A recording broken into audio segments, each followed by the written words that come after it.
Happy Hanukkah and welcome to this new week. Every year when we reach Hanukkah, our Torah portion is Miketz.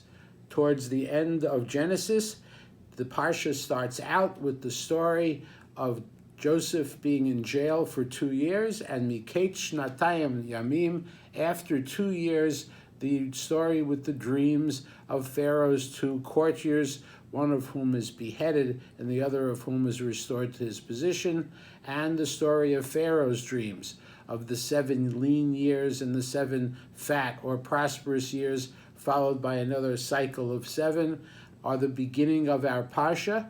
And again, this is read always in the middle of Hanukkah.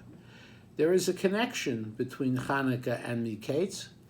Both stories tell of the darkest despair. Joseph in prison, 2 of Pharaoh's courtiers in prison, Pharaoh himself faced with the impossible dilemma of how to feed his people and care for his country in the midst of a long, long famine. There seems to be no way out, not of the jail for Joseph, nor the jail for the courtiers, nor is there a way forward for Pharaoh. And in fact, sometimes there is not a way forward.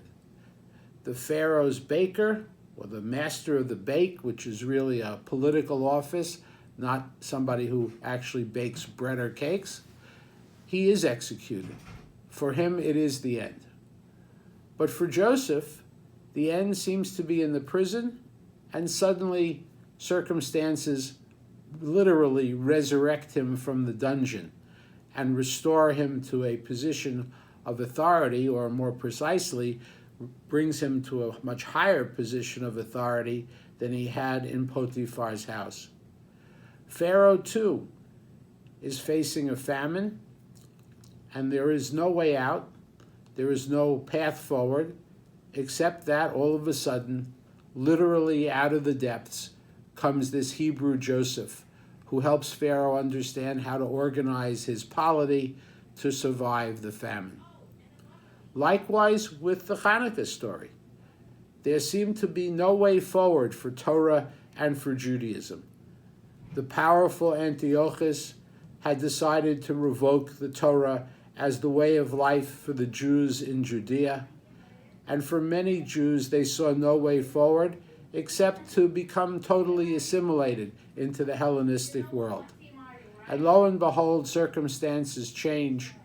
Whether God's hand is behind that or not, I will leave up to you. But the circumstances change and Judaism survives, yea, verily, unto this day. And that miracle of oil, the miracle of the oil lasting the extra 7 days, is in reality emblematic of the miraculous survival of our people for thousands of years unto this time. This is indeed a season of miracles, a season where hopeless dead ends turn into rays of shining light. May that be true for you, for the Jewish people, and for all of humanity as we pass through the darkest days of the year and celebrate the coming of the light. Shabbat Shalom.